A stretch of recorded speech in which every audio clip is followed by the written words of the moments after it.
Nostalgia Critic. I remember it so you don't have to. Right now, I'm in the laboratory of Dr. Hack, the master of formulas. Not scientific formulas, not mathematical formulas, but television formulas. Any TV show that has a formula that's been repeated over and over and over, he's the guy that came up with it. Watch this. Mighty Morphin Power Rangers. Land Teens fight Putty Patrol, then Monster, then Giant Monster, and Giant Robot. Home Improvement. Toolman screws up, neighbor gives advice, Toolman gets advice wrong, but Toolman's forgiven anyway. Scooby-Doo. It's always the person in the opening you forgot about. Inspector Gadget, Captain Planet, everybody loves Raymond. Everybody actually hates Raymond. He should have divorced that bitch and her family long ago. If it's a formula that's gotten more and more popular through its repetition, he's the guy that thought of it. And right now, I've hired him to think up an idea so that I can lazily repeat it over and over and over and make money beyond my wildest dreams. Eureka! Eureka! What? Oh, there you are, Eureka. Get ready to jot down my latest formula. You got it? Yes, and it's going to make us millions. Well, that's wonderful. Let's hear it. 14-year-old girl acts stupid, uses magical powers to look slutty and stupid, talking cat tells her how to fight crime because she's so stupid, surrounds herself with smarter girls that make her look even more stupid. That's Sailor Moon. What? The formula you're describing is Sailor Moon. Do they have a villain that keeps attacking the same town? Yes. Do they have a tedious romance with a magic boyfriend? Yes. Do they repeat the same animation? Worse than Hanna-Barbera. And it was successful? It's one of the most popular animes of all time. Eureka? Oh dear, well this is embarrassing. Well, how about this one? 3 obnoxiously perfect girls are raised by 3 obnoxiously perfect men in a house in San Francisco, and not one of them is gay.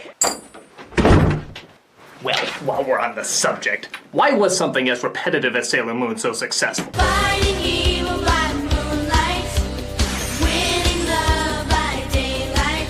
I remember when it first aired in America. It was an export from Japan, which I think was originally called Magical Girl Squad Robo Dance Yes. Not quite as familiar with anime as Americans are today, a lot of people just saw it as Speed Racer with tits. But we didn't understand that the audience for this was growing more and more rapid. And whether for its campiness or actual enjoyment of the story, it was becoming an underground hit for kids, teens, and that creepy guy who fixes your computer. So, what is the secret formula and why did it catch on with so many? Well, let's start at the very beginning. You'll quickly notice that, like many animes, the best parts of the show aren't in the action, the character, the story, or the writing. It's in the goddamn opening theme song. She will never turn her back on a friend. She is always there to defend. Not only is the beat catchy as hell, but look at this animation. Look at the visuals. It's like a Van Gogh of anime kid openings. In fact, there's even a Van Gogh in it. Don't ask why. I don't care. It looks friggin' awesome. I'll allow it. Venus, Sailor Mercury, Sailor Mars, Sailor Jupiter. I guess the only downside is the obvious American additions, like this pointless Star Wars style scroll. Yeah, because that's what girls watching this show are really into. Star Wars! They go so hand in hand, I'm surprised Lucas didn't release a more feminine version with Serena doing Darth Vader. Did you hear there's a new Sailor V video game out? I saw it on TV. Lord Vader, the battle station plans are not aboard this ship. Oh, yeah. And no transmissions were made. How can that be? My mom finds out, she'll ground me and cut my allowance. An escape pod was jettisoned during the fight, but no life forms were aboard. I can't believe this. Oh, what am I going to do? We can get ice cream. Yes, sir. See if you can spot where else the Americans made some changes. They're so subtle, I doubt you'll ever notice where they geniusly slipped them in. She is the one named Sailor Moon. She will never turn her back on a friend. She is always there to Yeah, unbelievably natural, if you were going less for action-packed adventure and more for Saved by the Bell credits. When I wake up in the morning and the alarm gets out of warning, I don't think I'll ever make it on time. But you quickly discover in many respects, that is what the show is going for. At first it seems like it's going to be a big, albeit audience-insultingly rushed, space battle between cosmic planet people folk. 1,000 years ago, our moon was home to a great civilization ruled by Queen Serenity. Then everything changed when the Fire Nation attacked.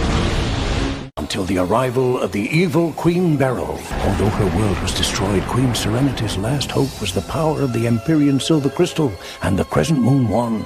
Only this crystalline wand can combat the power of the Negaforce. Yeah, look, Show, even if you pretend you have a story that matters beyond people who see a high-class meal as a flamin' Hot Pocket, you still had to follow up all that supposed epicness with this. Ah! Oh no, I'm late for school again. Yeah, I bet you thought this was going to be a big space opera with action, drama, and exotic locations. But nope, it's just your common English-speaking town that has everything in Japanese for some reason. Serena! I gotta go! Aren't you forgetting something, dear? Oh yeah, your nose!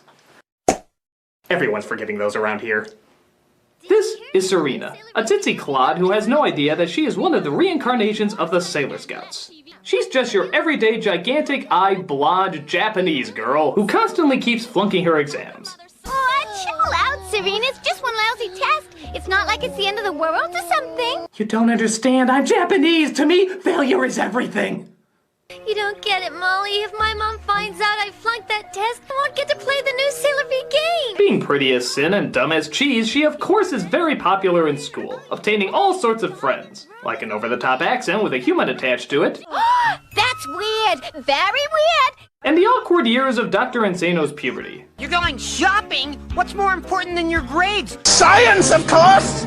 When not hanging out with these frightening adolescent creations, she spends most of her time solving her problems by intelligently ignoring them and finding more ways to spend her mother's money. I heard about your test. Want me to be your tutor? She doesn't need a tutor. She needs a trip to the mall to get her mind off this. I could use some new pink barrettes for my hair. Education just gives you wrinkles. She also seems to get in fights with an attractive boy named Darian. What was that you were saying about someone totally cool? But we can be sure it isn't you. Shouldn't you be going home and doing your homework, meatball head? Hey, that is clearly an insult to meatballs. Well, how's this for inspiration? You're a creep, Darian. You don't know a thing about being cool. Wow, they really seem like polar opposites and hate each other to the core. They hook up? Nah, and how tediously long do they drag that out? Oh Jesus, just mail me the comedic banter to my office, Shredder! By the way, here's a confusing scene. We see her walk by a poster of a young girl dressed exactly how she is dressed. Like it's from a movie or a show or something. I wish I could be like Sailor V. She's so beautiful and smart. Something exciting's always happening in her life, not like mine. So, what? A movie or TV industry got wind of this idea that coincidentally is exactly the same as what's going on right now? Does that mean that something like Transformers is a true story then? Because to be fair, my car has been giving me dirty looks. Things seem to change. That is, the formula is set in motion when a magic cat named Luna arrives and tells her that she is the reincarnation of one of the Guardians. You are Sailor Moon, and you must fight evil when it confronts you. Just repeat after me. Moon Prism Power. Moon Prism Power! And of course, this gives way to the famous transformation scene. The tiara, the boots, the nail polish, later covered by gloves, so that was pointless. And of course, the miniskirt. The mini skirt. Yep, the costume choice that in no way enables her to fight better, but sure does force her to squat a lot. Okay, so take out the fact that it's obviously in no way battle armor. Take out the fact that it's obviously fan service. Take out the fact that just like He-Man, somehow removing more clothes bizarrely disguises them. Though to be fair with both these outfits, is the face really the first thing you're gonna be looking at? Take all that away and just tell yourself, this obviously sexualized transformation that takes up a solid minute in each episode happens to a 14-year-old girl. Yeah, forgot that for a second, didn't you? The girls in this show are, and always have been, 14 years old. 14 years old. 14 years old. 14, damn! Years old. Now, before any of you find this incredibly creepy, let me make one thing perfectly clear. The age of consent in many parts of Japan is in fact 13. 15 years old. Now you may find it incredibly creepy. And yes, there's a lot of fine print to that law that evens it out a bit, but there's just as much fine print that evens it back into kinky territory again. For example, sex between 13 to 17-year-olds can only be done with other 13 to 17-year-olds. That's good. However, that's only sex. Groping, handjobs, blowjobs, and whatever else your preferred imagination can come up with is all perfectly legal. That's bad. However, they have cracked down on human trafficking, forced prostitution, and other illegal acts endangering people in that age range. That's good. But that doesn't stop people from creating kinky establishments like the Sexual Harassment Corporation, where you pay to molest girls in school and business sets and is totally 100% legal. Can I go now? So, yeah, I guess when you come down to it, it is just cultural differences. I mean, sexual urges in young people does start well before 18. My personal problem is, like media in most cultures, it doesn't try to help younger people understand sexuality, but rather exploits it. Rather than educate young people about sex, it's honestly just easier if we can make money off of it. But, of course, all this talk about Sailor Moon being a sexy 14-year-old pinup is all building up to one important question. Given this information, why did I still put her in the top 11 hottest anime women list? I didn't know! I swear I didn't know! I mean, look at the way they're drawn, man! I thought they were college or at the very least late high school. Wouldn't you have made that guess? Come on, look at the way they're showing them off! I swear, audience, I had no idea their real age. I mean, you might be saying to yourself, oh, what, didn't you grow up watching the show? Didn't you pay attention to it at all? No, I didn't! I mean, I watched it, but I didn't really listen to it. I too was 14 at a time, and maybe I viewed it for different reasons. Stupid homework. I am Sailor Moon, champion of justice, and on behalf of the moon, I will punish you. Oh my god, this is awful. Turn that back on. Who said that? I did. Penis? Yeah. You can talk? All penises talk around this age. It's the greatest secret no woman knows about, but wouldn't be the least bit shocked to discover. Well, despite what a terrifying discovery this is, I'm still not gonna watch this show. It doesn't matter what you think. From now on, I'll be calling all the shots. You're gonna see everything in a whole new light. What are you talking about? Look at that show again. Looks damn good now, doesn't it? Wow. There's more to this show than I thought. Oh yeah. No! I'm a mentally capable male! I won't let my penis call all my decisions for me! Turn that back on, or I'll shoot where the sun always shines. No, I won't. Excuse me, I have some memories I need to repress.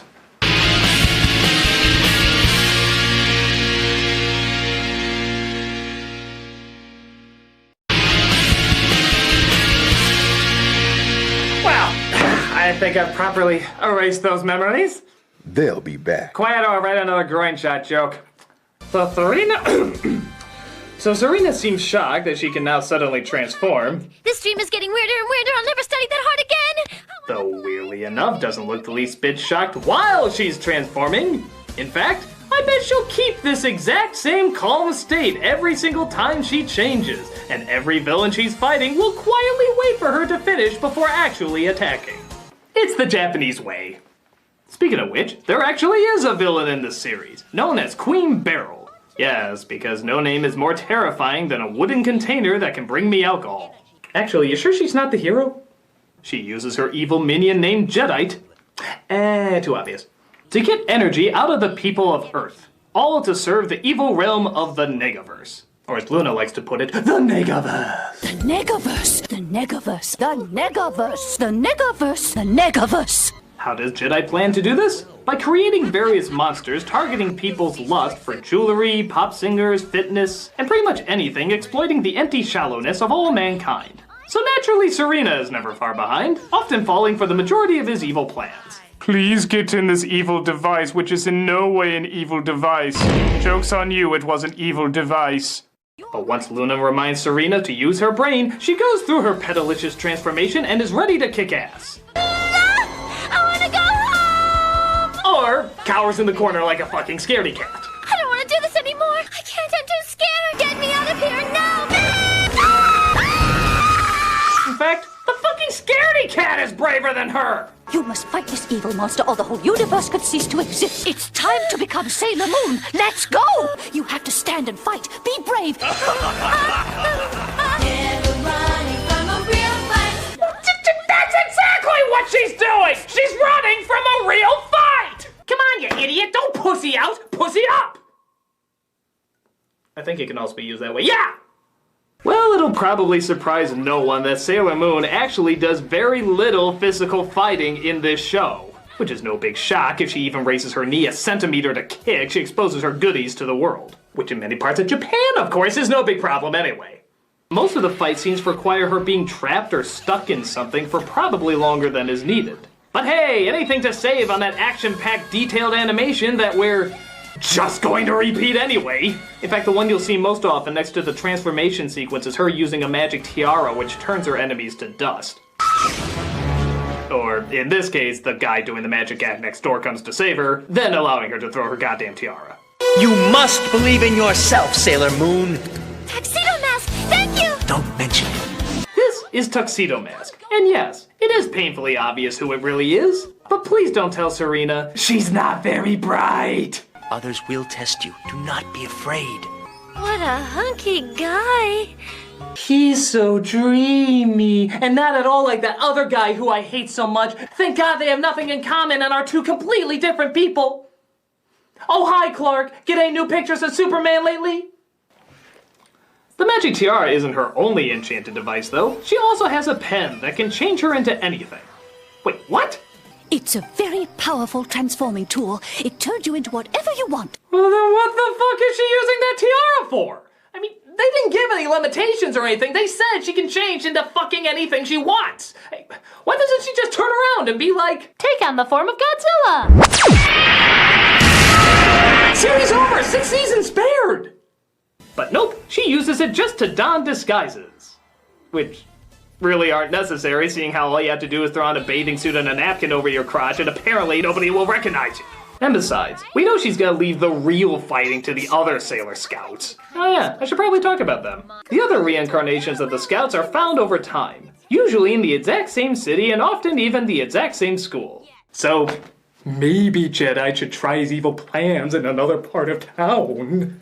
I mean, it's not like the Power Rangers that can beam anywhere. All this show does is glorify how lazy Serena is. Serena, a monster is attacking Tokyo! How far away is that? About 10 miles. Hey, it's just Tokyo. But usually... These other sailors are Sailor Mars, who uses fire, Sailor Jupiter, who uses thunder, Sailor Venus, who uses energy beams, and Sailor Mercury, who uses fucking bubbles! Their personalities are about as on par as, oh, let's say, the Spice Girls. No, that's too demeaning. Let's say handsome. But to their credit, they are the ones who do most of the work. And they're eventually joined by another cat named Artemis. Stop squabbling. And yes, even the other planets over time join the group as well. Ooh, except Pluto. You're not a planet anymore, so, yeah. And to answer your question, yes, every kid snickered like an idiot when they heard there really was a Sailor Uranus. Actually, things got kind of interesting with her character, seeing how Uranus and Neptune were cousins in the show, but not in the Japanese version. No, in the Japanese version, they were a couple.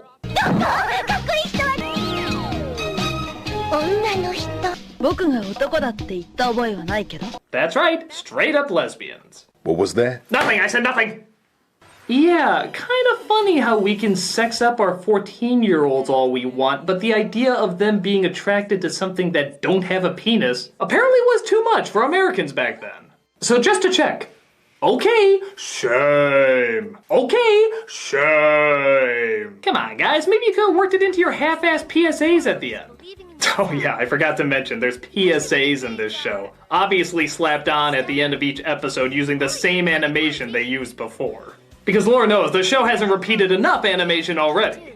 Starving yourself and exercising till you drop is not a smart way to lose weight. Like a car without gas, our bodies can't run without food. Good nutritional food. To say they're time fillers is an understatement. Half the time, they don't even bother to fill in the dead air they care so little about it. Daydreams are nice, especially the ones about food. Oh, daydreams are cool, all right.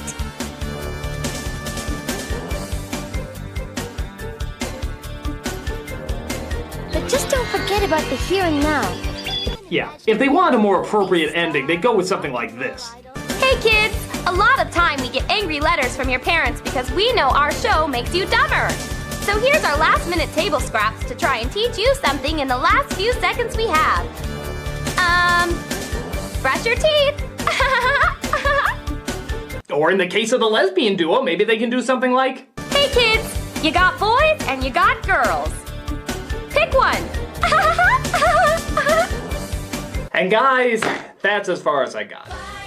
I know there's more characters and more villains, but I specifically wanted to address the repeated formula that got Sailor Moon popular in the US, and why on earth it actually worked. And that formula, as I can figure out, is as such.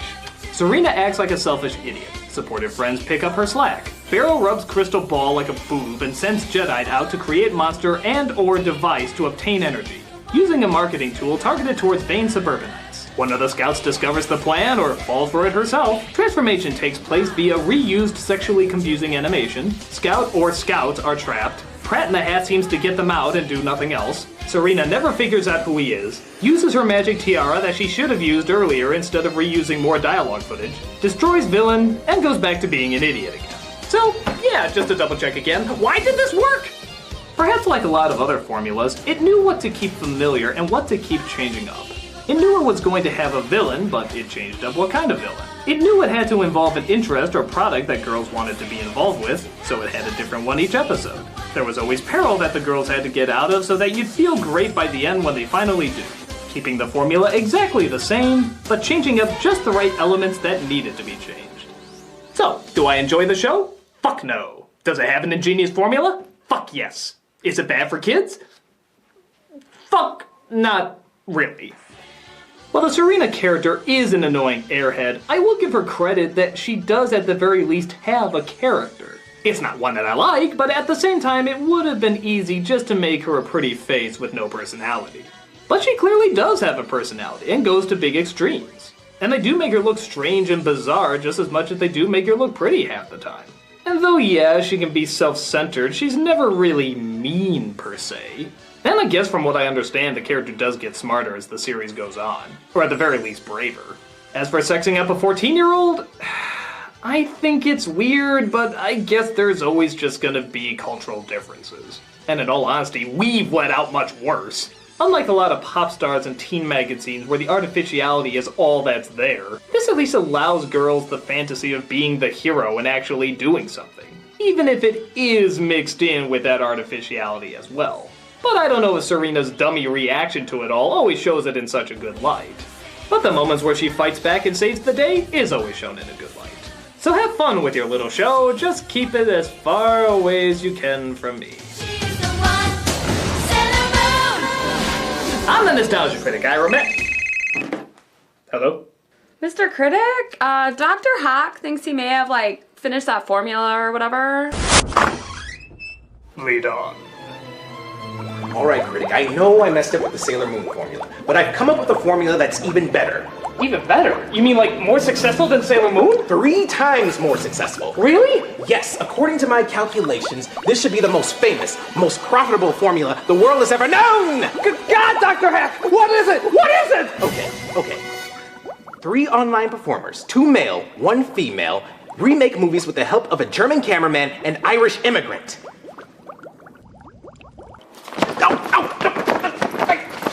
Hello, I'm the Nostalgia Critic. I remember it so you don't have to. And judging by that very self-aware opening credit sequence, I can take a wild guess what we're gonna review today. It looks like we're gonna take a look at Deadpool 2. Yeah! I'm Deadpool! I'm Deadpool! I'm Deadpool! I love chimichangas! I'm Deadpool! And as you probably figured out, that means we have to put up with asshole cosplay Deadpool. That guy at every convention who thinks he's really funny because he has a Deadpool cosplay, but he's really just an annoying dick. I'm Deadpool! I'm Deadpool! Not in a review of my movie. Holy shit! Deadpool! Like the actual Deadpool! That's right, as close as our budget will allow. Oh. How close? Decent costume, clever writing, good-looking guy underneath. Oh, okay. You know, Honest Trailer's got Ryan Reynolds. Oh, wow, you're right. Well, why don't you use your clout with the crossover you did with them to get Reynolds? Well... I mean, that Deadpool Honest Trailer got over 20 million views. The one you did with them got, wow, almost 3. I see your point. I mean, with a connection that close, you surely must be able to work your charm and magic. Hey, you have no idea the connections I have! So let's get this podcast with sketches started. I assume you want to talk about my impact on R-rated comic book movies, box office growth, and groundbreaking fourth wall humor in the same sentence? Well... Not so fast, dumb devil. You're the Lion King. Everybody's Kimba the White Lion. Hey, where did Quantum Leap come from? Isn't he supposed to be white? Apparently I wasn't PC enough, so I got a black Morty from another dimension. I'm the woke version. You're as woke as his style of comedy. Does that explain why you look like Krusty the Drunk Doc Brown? Well, as a completely different person, I think you look very stylish. Shut it, bald AC/DC. What the hell are you doing in my review? You think you're this big groundbreaker, and you're not. There's other R-rated comic book hits, other R-rated comedy hits, and literally hundreds of fourth wall breakers before you. You're the Kanye West of gimmicks pretending not to be gimmicks. Ooh, a Kanye joke. It's about time someone was brave enough to make fun of him. I don't know, Rick. I don't think we should piss this guy off. Don't worry, Black Morty. He's just upset because the Mask comic nailed this shtick light years before he did. I'm not afraid of him. I'm afraid of his fan base. You've seen what an awkward barrel of insanity they can be. I am Unicorn Julio. I need TP for my bunghole. Because of the clothes, bald AC/DC, I get it now! We can agree that every fan base has a small percent of crazies. I think you know this more than most. Oh, God, yeah. No idea what you mean. Hey, fans, did you know that Rick really likes the honey mustard sauce at Burger King? Hell is that? Every Burger King in America ambushed by the pimply corpses of human dignity. You miserable merc, no fast food establishment should ever have to go through that kind of anarchy. Twice! I'm just saying that for a scientist, you should know that a small percent, even if it's a big small percent, is still not the majority. To be fair, you have to have a high IQ to understand Rick and Okay, you're right. Every fan base has a few bad apples, and it's not the majority. But that doesn't mean you're still not a one-trick unicorn. I mean, what the hell are you even supposed to be? Slenderman interviewing to be the Kool-Aid guy? Actually, why are you doing a review on him, critic? I admit, that's a good question. People have clearly moved on to complaining about Solo. Well, maybe because Deadpool is such an interesting phenomenon. It's true, there have been successful films that have done what Deadpool has done, but something about the way Deadpool is presented makes it strangely unique. Based on the comic book character created in 1991, Deadpool got a following as one of the few Marvel comic book characters to be aware he's a Marvel comic book character. He was foul-mouthed, violent, funny as hell, and constantly broke the fourth wall. But again, we've seen characters like this before, so what makes him not only such a long-lasting hit, but worthy of such a dedicated following? What is he doing with his fourth wall breaking that sets him apart from other fourth wall breakers? Gee, I don't know. Could it be marketing the persona of an anti-hero who acts like a kindergartner but with a team of underpaid writers that successfully convinced us they wouldn't want to punch him in the face? Hypocrite says blow me? Blow me. I was too drunk for that one. Let's take a look at what makes Deadpool so unique. He's not! This is Deadpool 2. It opens with Deadpool as an assassin for hire who... Whoa, really blowing the budget on this one, aren't you? What? It's a decent-looking city. Yeah, I'm clearly on top of a building. All one of 3 dimensions are clearly being explored here. Look, buddy. I wonder how far this ball can go. What do you think? 4, 5 rooftops I can bounce it off of? Oh no! An invisible force field impenetrable to Bad King. You have 2 years to make your movies. We have 2 weeks. Why couldn't I be in a Freddie Wong video? Just start killing people. Compliance. He takes out bad guys all over the world, mostly for trailer fodder, but hey, you got us out this picture. And comes home to his girlfriend Vanessa, from the last movie. Okay, this can't be what we're going with. You will take your shitty makeup like a man. You sound like a toddlers and tiara parent. Act! Happy anniversary, baby. That is literally my surprise. You mean? Yes, I want to be preggers! Great. Yeah, everything's going so good and we're so happy and we can think of baby names. I'm gonna die. What? I am totally gonna die. No girlfriend is this happy in the beginning of a movie without dying. First of all, leave the fourth wall breaking to me, because only I seem to be able to do that. Okay. Second, that's like the oldest trope in the book. You really think that writer's this talented? You're already shot, aren't you? Bop. No! Who's responsible for this? It was me! Typical Middle Eastern European American gangster joke. You killed my only love. Now I'm going to destroy you in the most horrific way possible. And what are you going to do, Comrade Pizza Face? To be fair, I probably could have put more thought into that. The credits roll as they emphasize what a big deal it is that they killed off Deadpool's one and only true love from the last film. Rick, am I a dumbass or has that been done a lot? Yes. To which question? Yes. What are you talking about? We killed off the romantic lead. That's a big-ass deal. Maybe 30 years ago, but especially for a comic book character, that's not particularly uncommon. You should replace those hand-job credits you're giving yourself with all the other movie sequels that did the exact same thing. You know what? We didn't want a Home Alone 2 this, so we wanted a different kind of story. I don't know. The idea of Deadpool being a dad kind of sounds interesting. Your inability to comprehend this key demographic astounds me, Morty. Deadpool 2! The days of acting like a basement dweller whose contrived environment rewarded him with ninja moves and getting laid are gone! Now the hot chick is pregnant, he's raising a baby, and he has to learn the responsibilities of being an adult. Pre-orders through the roof, baby! You know, you seem to think these movies are only made for angry, awkward, overweight 14-year-old boys, and I give it more credit than that. Yeah, give art a chance, Rick. Critic, tell us what happens next. So Deadpool befriends an angry, awkward, overweight 14-year-old boy and... Really? You had to phrase it that way? Oh, just get on with it! I mean, how specific was that? Come on! The boy's name is Russell, and he's a mutant at a hospital where they mistreat kids. They did terrible things to me in there, things that literally scarred me for life. Note, we are aware this accent is terrible. Tamara's only exposure to New Zealand was an interview she saw with Peter Jackson about the Hobbit movies. We are sincerely sorry to all of New Zealand for this outrage, both the accent and the Hobbit movies. I know what you're saying, kid. They took something away from you. They hurt you, and you want to hurt them back. I get it. Because you were amazing in The Hunt for the Wilder People, and both you and Sam Neill deserve an Oscar! Actually, that does bring up a good point. I know, I was awesome in that, right? No, I mean the tone these movies create. The fourth wall jokes are funny, but do they get in the way of the heavier scenes? I like that these films try to have actual substance to them and work in dramatic elements, but isn't it a little jarring to be winking to the camera when in the following scene you're talking about child abuse? Does it work to follow the corpses of family members with jokes about how many X-Men were paid to be in the film? Oh, I'm sorry. Have you ever seen a Marvel movie? Like, any of them? Yeah, it's basically a bunch of dramatic moments followed by jokes. Hey, what do we say? I'm the only fourth wall breaker, remember? Yeah, why is that? So you can want to be me when you sneak into these films. Is that manipulative or genius? Yes. To which one? Yes. But isn't the fourth wall humor so drastically different from this kind of drama that something this big isn't gonna fit? I heard it too. Look, Walter White, do you laugh when we tell the jokes? Yeah. Do you feel emotion at the emotional moments? I guess. It's because we give them time to slowly ease them in. Tell me that was... Totally intentional. That's why I can go into shooting people that hurt him like this. Ooh, can I shoot that? Depending on this state's gun laws, probably. But this spells bad news for our wacky fourth wall breaking superhero dressed in red. I'm in the film now! What the hell is this? Oh yeah, I forgot to mention I used my portal gun to bring in other self-aware characters to emphasize how original you are. You want to break the fourth wall? I literally break it beyond! Is it too late to review Show Dogs? Hey, you talking to the camera? I like doing that too! Today we'd like to talk about the Avengers of Handman! Yay, Handman! Okay, there's only room for one Jedi Master of obscure non sequiturs. This review clearly has no budget, so we'll just cast you as Colossus. Ooh, can I teach the kids Russian? With the current president, that's a good idea. Well, what do I do now? Well, you knock me and the kid out for killing those people. Can Handman do it? I'm already sick of you. I'm just skipping ahead. Right the hell out of nowhere, a character from a dystopian future sees his Kentucky Fried family and journeys back in time because Russell is the one who kills them. Now in the movie, this is just Roland playing Cable, but truth be told, we don't have anyone quite as awesome as that, so we went for the next best thing. I am Cable Boner. I take it I have to watch the show to know what this is. He's a reoccurring character, yeah. I have to stop that boy from performing the terrible crime of child murder! How? By performing child murder! Can't we take off our collars that block our powers? No, like they said earlier, only a grenade can take them off.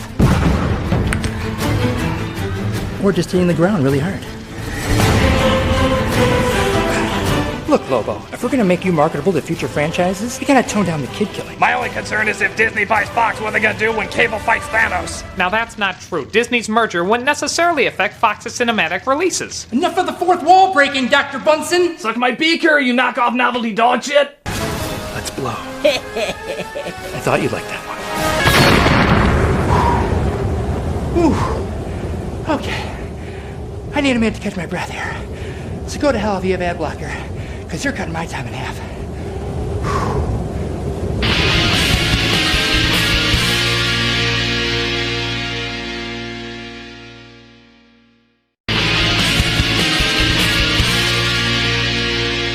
So Deadpool decides to recruit a team with his best friend, played by TJ Miller. Yeah, I would have made that joke too. As he goes through a lineup of wacky characters. My name is Woody Allen. Hey, audience, don't you wish real life was like this? Hey, what did I say? Only I talk to the viewer. Ho ho! Hey everybody! Was I the street merchant in the opening or not? Is nobody hearing me? This is the most embarrassing day of my life, folks. Who invited Dr. Katz? Kermit the Frog here. No, I am not being upstaged by a sock. Oh, come on, that's Kermit the Frog, man. He's a goddamn sock. Watch!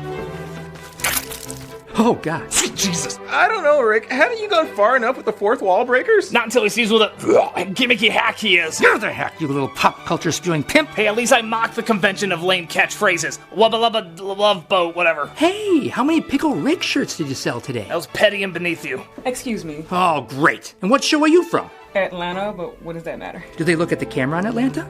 They're not supposed to. Great! Tell me about yourself. I'm Domino, and my superpower is I'm always lucky. Yeah, I saw that episode of DuckTales 2. It's not a power. It sure as hell is. Prove it. I was in Geostorm, and yet I have a role in Deadpool 2. You're hired.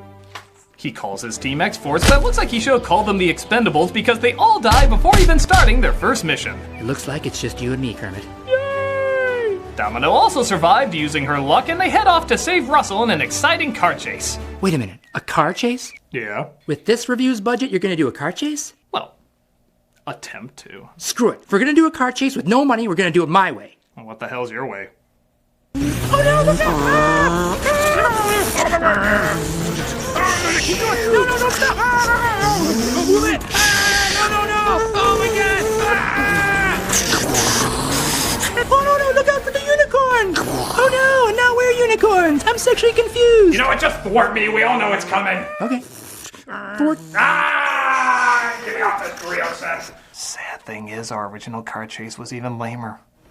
They go to save Russell, but he's turned more angry than ever, especially having teamed up with one of his cellmates. Yeah, I'm a juggernaut, bitch. You cannot harm me. There's no one I can't kill, Deadpool. What? Seriously, we're gonna go with that one. He didn't reference it in the movie, and... Come on! First of all, it's 10 goddamn years old. Well, classic never dies, no matter how dumb it is. Second, I'm really trying to distance myself from X-Men 3. X-Men 3 or X-Men Origins? Yes. To which one? Yes. Well, this is my review, and that's the version I want, so hop to it! Ugh. Russell! I'm sorry more people don't know about the Wilder people, but if you could just not kill Cable's family in the future, he won't have to kill you! Actually, that sounds reasonable. Right? We should have done that before! Hell no, I'm gonna be the little sister to his big daddy. That sounded bad, right? Very bad. And I'm gonna kill the scientists that torture me, starting my reign of terror. Juggernaut, meme him to death! Oh, I've suffered enough from that, thank you very much. So Cable decides to join the team to see if they can talk Russell out of his evil ways. In Soviet Russia, fourth wall breaks you. Knock it off, Don Cheadle's Captain Planet. What the hell are you doing here? You only have 2 lines. The girlfriend's dead and my New Zealand accent sucks. I'm taking what I can get. Fair enough. Let's make up for the shitty Dark Phoenix movie we know we're gonna get. X-Force kills the shit out of the scientists that torture the young mutants right before teaching a young mutant that it's wrong to kill the scientists. Russell, I know you think revenge will make you feel better, especially because I've gotten revenge on like 1 million people, and by God, it felt great. What is the moral of this movie again? No idea. But killing him won't fix anything. It'll just turn you into a supervillain. A supervillain with the name Russell. And that's just uncomfortably weird. Let's talking or shooting. No! I have a collar on, so I'll die for him. Oh yeah, that's gonna happen. Yeah. Kill the franchise. Yeah, sure. My God, you sacrificed yourself for me. That's right. And now I'm finally going to die, ending my misery. I totally am. I even said in the beginning I was gonna die. We're following through. Yeah, if only comic book movies had loopholes. Yeah, this is really the end. Hey, you want your family back or what? Oh, boo-hoo, wow, sad. I'll miss you too. No! From this day forward, I will never harm another human being and hope that fate will do my daddy work for me. So Deadpool is reunited with his love, which is kind of strange. The X-Men movies are confirming there's an afterlife. Well, at least there's not a hell. Yeah, if there was, it would just be the Hitman's bodyguard on a continuous loop. but he's saved by Cable's final attempt at time travel. Yeah, I saved you! Even though you obviously wanted to die, keeping the collar on. So I guess you stopped the suicide? Which I guess he could just do again. But he seems happy now. Yeah, raising your kid that you're not really raising. Stop trying to make sense of this. I gave up mid-sentence. And let's go start X-Force. You in, Cable?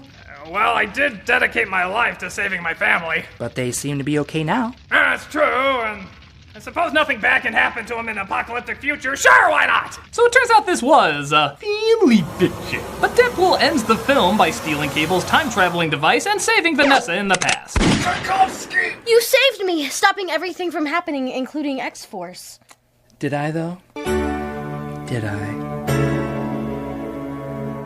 I don't know. Did you? Well, we'll see what hits. We are doing an X-Force movie, so we'll see who's popular and who's worth keeping. Ah, seeing who's the Natalie Portman of the Thor films. We're keeping our options open. Not a bad idea. So that was Deadpool 2, and it was... with a helping of... Christ, Rick. You know I've had it up to here, Dr. Fine. Doesn't matter how big you are, you're still Family Guy in a Spider-Man costume. Well, you're still Futurama with It's Always Sunny writers. You're both right! But that doesn't make it any less good or unique. Deadpool is doing what many have done before, but it's doing it in a new and extreme way. There aren't that many mediums that blend intense dramatic moments with goofy, self-aware humor. It's usually seen as too tonally jarring. But the fact is, the fourth wall jokes make the characters even easier to like, so we care for them even more when they're going through the dramatic moments. And on the flip side, the jokes seem even funnier when they interrupt a legit emotional moment. So our reactions seem more magnified than usual. It's like a Disney character dying. It's a cartoon and it's goofy, but it still appeals to our inner child, making us connect to them in a unique way. So when something bad does happen to them, we feel it even more. Even with the movie cliches that have been done a million times, they still combine what's simple and familiar with what's complex and new. For example, did you realize there's no real villain in this movie? Yeah, none of the main characters are bad guys. They're just people with disagreements. How often do you see a superhero movie like that? Do you also realize how much money went into what's essentially troll humor half the time? Those kind of jokes do not get a budget this big. These are familiar elements being combined to give us something unique. And yes, every fan base has a small percent that's too obsessive. Yeah, by the way, I miss the old colored wall. How dare you fight the angry video game nerd in that totally real feud? Well played. But that doesn't mean the majority of viewers aren't smart, open, funny people looking for both a good time with a bit of depth. The Deadpool movies are worthy of their attention, and the mixing of two totally different genres, both done well, makes them a very different and enjoyable new experience. We've seen these elements before, but not together in this way. And as long as they keep finding new things to add to them, my guess is these movies will be celebrated for quite a while. Oh, it's that same old middle-of-the-road bullshit you always pull, huh? Yeah, nut up and pick a side. Yeah, that's the one thing we can agree on. This guy is a pussy! Yeah, Mr. Participation Award over here. You know, you guys are funny in media, but you're assholes in real life! Yeah, don't act like it doesn't get you hard. He has the spine of a red Twizzler, and he still has more backbone than you. Come on, let's go make some jokes to piss off some SJWs. The Wall Street Journal? Never mind him, he's dyslexic. Does that mean I need insulin? You were a mistake, Morty. I'm the Nostalgia Critic, and just because a funny jerk on TV can get away with it doesn't mean you can get away with it. Yeah, teamwork beyond! Yeah, dicks rule! Jesus Christ. Not anymore, we blinked him out of existence last week. Oh, jeez. Hi. You might have noticed at the end of Deadpool 2 there was no after-credit sequence, wasting the time of millions of pissed-off fans. So, this one's for you.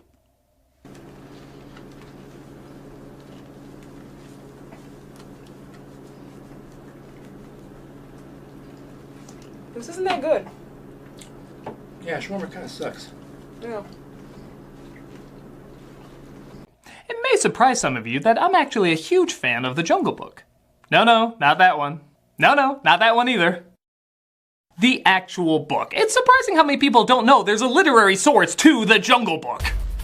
The classic collection of stories by Rudyard Kipling mostly tackle the ongoing separations yet parallels between abandonment and fostering, law and freedom, and the coming-of-age balance between trying to belong yet also trying to stand out. Then this came along and it became the Funny Monkey Movie!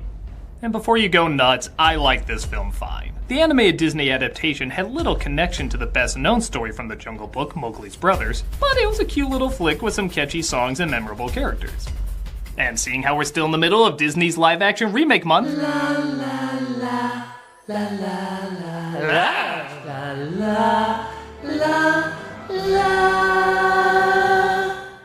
figures to talk about. I'll just say it, what I think is a weirdly beloved modern version.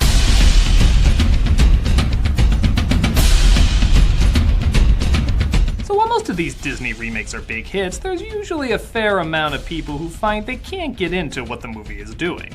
Jungle Book is one of the few exceptions, sitting at 95% on Rotten Tomatoes and getting a reputation as the grown-up version compared to the other ones. Only a complete asshole would dare bam out that, "Oh, I thought this day would never come!" Yeah, I'm that jerk-off who not only didn't like it, but really didn't like it. Surprisingly, it's not because it wasn't enough like the book. The original film did that and it was fine. It's that it tries to mix the book and the movie by focusing on their least effective elements while leaving out what made the other version so memorable. What are these elements? Well, as your designated asshole, I'm excited to expand on this different point of view among a sea of disapproving comments. That's a good start. Let's take a look at 2016's Jungle Book.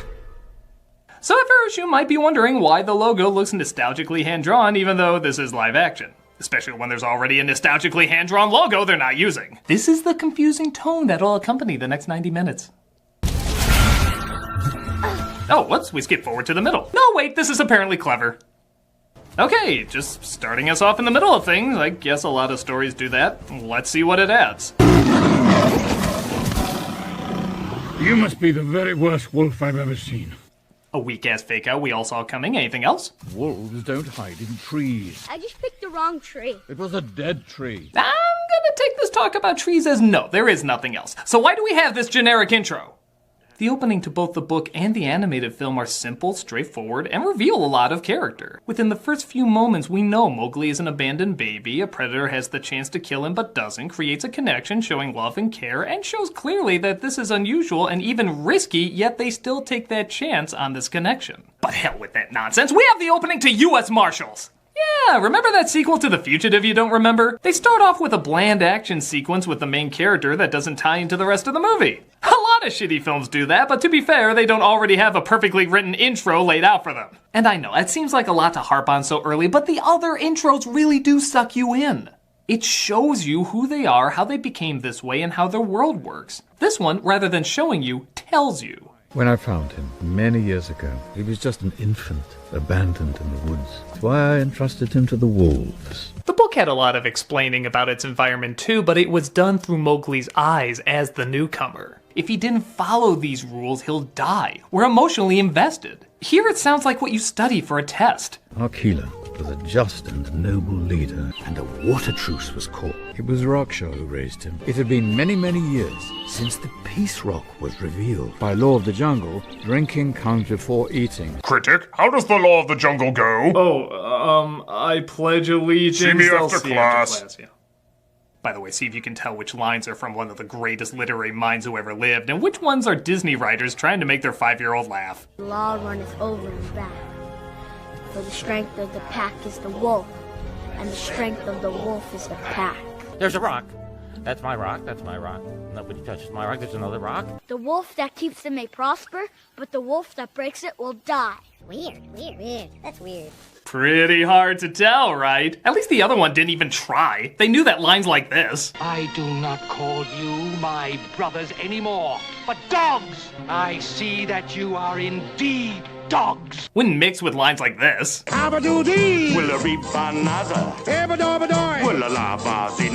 were saving the more grown-up version for the sequel. Mowgli, played by Neil Sethi, forms a strong friendship with Bagheera, voiced by Ben Kingsley, and to their credit, everybody in this film acts fine. Even ones chosen to act bad are surprisingly pretty good, but we'll get to that in a bit. The technology is very impressive too, as it truly is hard to believe that all of this takes place inside a studio. But the characters and world building are still very strange. For example, Shere Khan, voiced by Idris Elba, comes to drink from the water on the Day of Peace. It makes a little sense and isn't from the book, but I'll give it a pass for at least trying to sound adult. A man cub becomes man, and man is forbidden! This Shere Khan is odd. In the original story, he's a screaming, bloodthirsty thug, but still followed the laws of the jungle. In the anime one, he's calm and sophisticated, but does whatever he wants for the thrill of it. Here, they try to combine the two, and it just doesn't add up. He has an elegant vocabulary, but he's always dirty and covered in mud. Imagine if the anime one looked like that. He'd look ridiculous. You're trying my patience. He also goes on and on about following the law of the jungle and that Mowgli should be killed because man is too dangerous. But we'll get to that in a moment. Just remember I said that. For now, there's concern about whether or not the law-abiding Shere Khan will not harm Mowgli. It was a question the council had to face. They deliberated and they argued for many days. It was more interesting when they showed this discussion, but school's not supposed to be fun. I'm leaving. No matter where you go, or what they may call you, you will always be my son. Feel free to return to share our incredible moments, like hearing Bagheera talk about our incredible moments. So Mowgli agrees to leave to keep the wolves safe, but Bagheera says he's going to take him to the man village, which Mowgli doesn't want to go to. Shere Khan separates them, though, as Mowgli tries hiding among the wildebeest stampede. I saw another Disney film like this. Doesn't end well for the cat. Mowgli gets away, though, which should make Shere Khan happy, seeing how he's finally out of the jungle. But he returns to the wolves and, well, kills their leader and holds them hostage until Mowgli returns. Until I have the man cub, these hills are my hills. Okay, this brings me back to what I was saying before. Now, this might sound like a dumb question at first, but really think about it. Like, actually think it over. Why does Shere Khan want Mowgli? In the original, it's because he lives among them. Makes sense, he thinks he's gonna grow into a man and kill them. In the anime one, it's for the thrill of the hunt. He loves the challenge and smiles whenever he even hears the mention of man. I'm going to close my eyes and count to 10. It makes the chase more interesting. For me. Here? I don't really know. If he can do whatever he wants, like in the anime one, why didn't he just get Mowgli at the watering hole? Nobody's stopping him from taking over the wolves, so nobody would stop him there. If he follows the rules like in the book, he just threw those out the window when he killed the wolves' leader. And it doesn't matter because Mowgli's out of the jungle anyway, there's no threat. Either way, there's no reason for him to want this damn kid, not in character motivation or logical survival. I know they're trying to be the grown-up version, but when the adult version can't answer why and the kid version can, you're pretty much becoming DC. But don't worry, their version of Ka is sure to win you over. Yeah, you remember him? Arguably pointless, but so much fun to watch you wouldn't dream of filming a Jungle Book movie without him. He was funny, but also had a predatory creepiness to him. Think Winnie the Pooh crossed with Herbert from Family Guy. You don't want me to look at you? I know what you're trying to do. He had 2 lengthy scenes in the anime one, so let's see what they do with him here. Well, first of all, he's a she now, played by Scarlett Johansson. Poor, sweet little cub. Okay, odd, but I'll see where they're going with this. She, for no reason I can figure, tells him that Shere Khan killed his father, then tries to eat him, but is knocked out by Baloo the bear. And that's it, no more Ka. Under 2 minutes of no jokes, no songs, not even really any character. But man, does she use those plot points for hypnotizing people that leave no impression on our main character. Like, he doesn't even bring up, oh, it sucks that Shere Khan killed my dad. Kinda looks like he just forgets about it through most of the movie. So, which one is really better? The silly little kid version that no one remembers, or the super complex, dark and gritty grown-up version? What the hell are you people? Oh, by the way, is that the motivation for why Shere Khan wants Mowgli so bad? He wants to go after the offspring of the man who burned his face? Well, he already killed the guy. I don't see what going after the offspring's gonna do. Is he also gonna say screw the law of the jungle and my livelihood because I didn't get the son of an antelope? Or the daughter of a quail? Or the nephew of a zebra? This is still dumb if this is it! Relax, kid. No need to get worked up, okay? So Bill Murray plays Bill Murray, voicing a bear playing Bill Murray. You owe me, kid. You owe me. I guess his distinct voice can be a little distracting, but if you never heard Little John when watching the original, you are lying to your soul.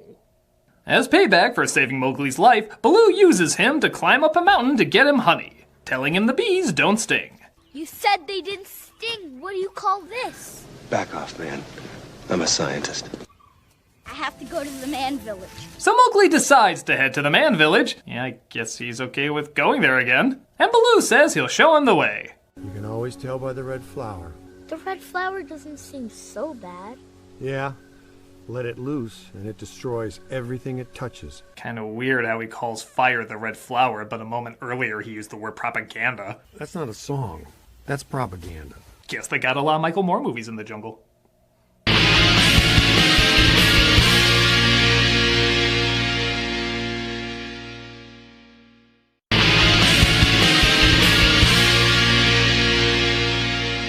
convinces Mowgli to stay with him in the jungle as they sing a familiar tune. What's that?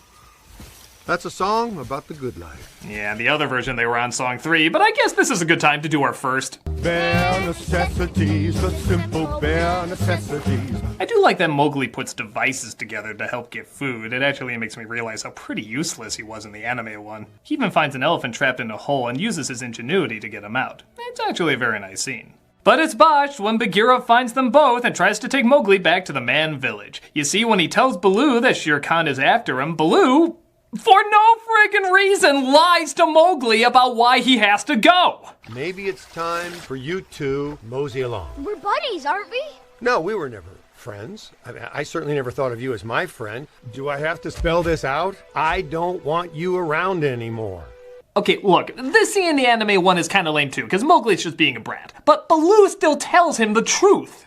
And it's Mowgli's constant fear of the man village that drives him away. In this version, Baloo convinces him to stay in the jungle. Mowgli was actually gonna go to the man village even without Bagheera. So why the hell doesn't he just be honest?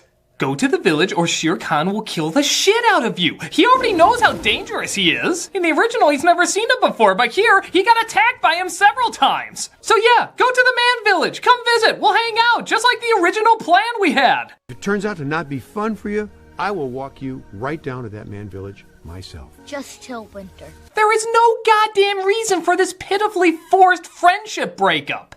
It's lazy. It's done in a million movies to create a third act rift, and it's lazy. The book didn't need him lying, the anime one didn't need him lying, but this one does because it's the grown-up version. Hey, you know what's grown up? Treating kids with respect and being creative in what you teach them. You lazy assholes! Okay, so what characters haven't made an appearance yet? Monkey!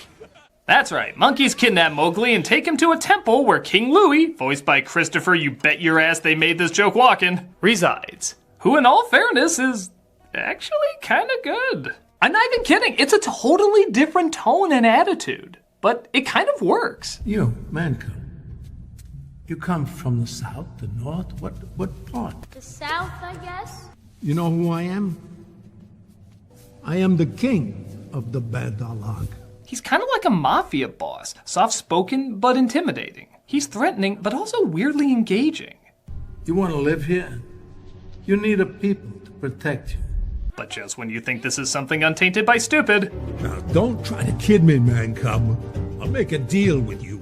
Oh my god, is this happening? I desire this man's red fire to make my dream come true. You don't have to do this. Now give me the secret, man cub. Come on! Tell me what to do. Get out! Get out of there! A man's red flower so I can be like you. Oh, Obi-Doo! No! Okay, so you might be thinking, come on, this song was in the animated one, why not here? Because there is no other point in the movie that's a friggin' musical! Bare Necessities is a song, but not a musical number. It's a tune Baloo teaches Mowgli and they sing it together. This song is being used to speak and communicate. It's replacing conversation and expressing motivation. And it's the only one like it in the movie. It's like at the end of Full Metal Jacket when they sing Mickey Mouse Club. They're just singing a song they all know after battle. It makes sense. But if the drill sergeant broke out singing Let It Go and everybody joined him, it'd be friggin' goddamn ludicrous. This is that scene. It's friggin' goddamn ludicrous. How did it get this again? Baloo comes in to create a distraction as Bagheera saves Mowgli. But before getting him out, Louie reveals that the leader of the wolves is dead. Shere Khan killed him. Again, Bagheera could have relayed that information, but we have to pretend this pointless scene wasn't a pointless scene because, again, grown-up version. Finding this out, Mowgli sneaks into the man village to grab the red flower to fight off Shere Khan.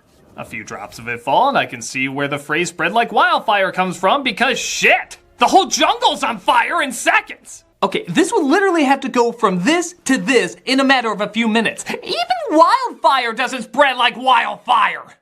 So the animals are now afraid of Mowgli for starting the fire, even his family, but he throws out the fire, which is the stupidest thing he could have done. That was the stupidest thing you could have done. Right? If you destroyed their home, you might as well use it for its original intent. But the animals stand behind Mowgli to say, thanks for burning everything down, and why the hell didn't we rise up to fight this jackass days earlier? You're all in my teeth! So all the animals rush in to take down Shere Khan, or Baloo just rushes in and everybody else just shows moral support. What can we do? We're just killer animals. We can't fight those killer animals. Baloo gets taken down though, as everyone remembers. Oh yeah, we can do something. As Mowgli is told not to fight him like a wolf, but fight him like a man. Fight him like a man.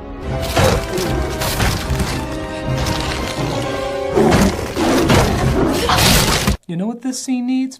Buzzards that sound like the Beatles. It'd be as inconsistent as everything else.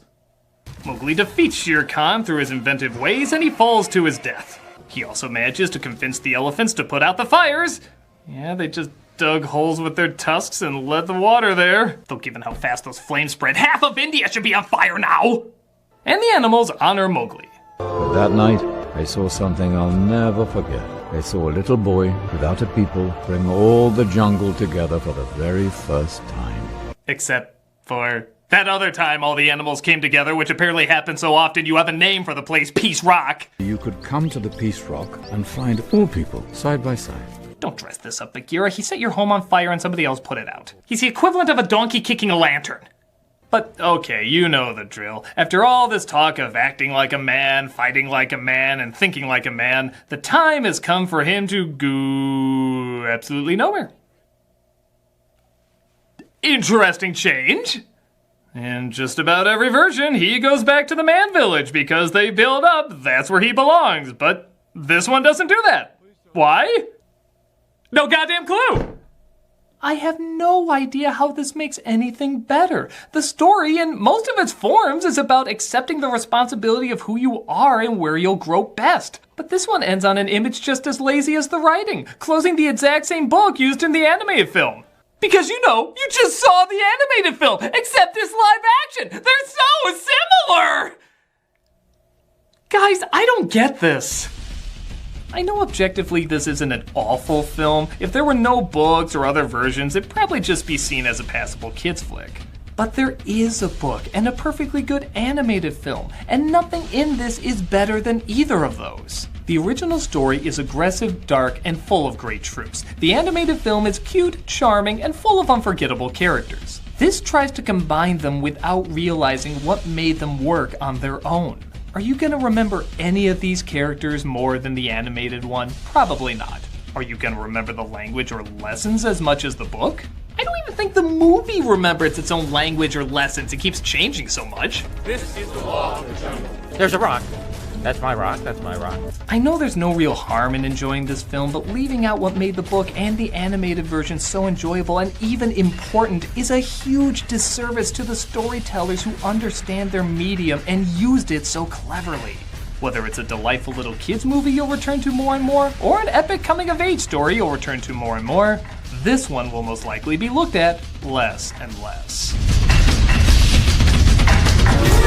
And you know what? I want Disney to do an authentic version of this book. I want it so authentic that the author's name is above the title. The Jungle Book. Not directed by the idiot who directed the Mummy movie. Strength of a bear. Speed of a panther. Okay, maybe this version's not as bad as I thought.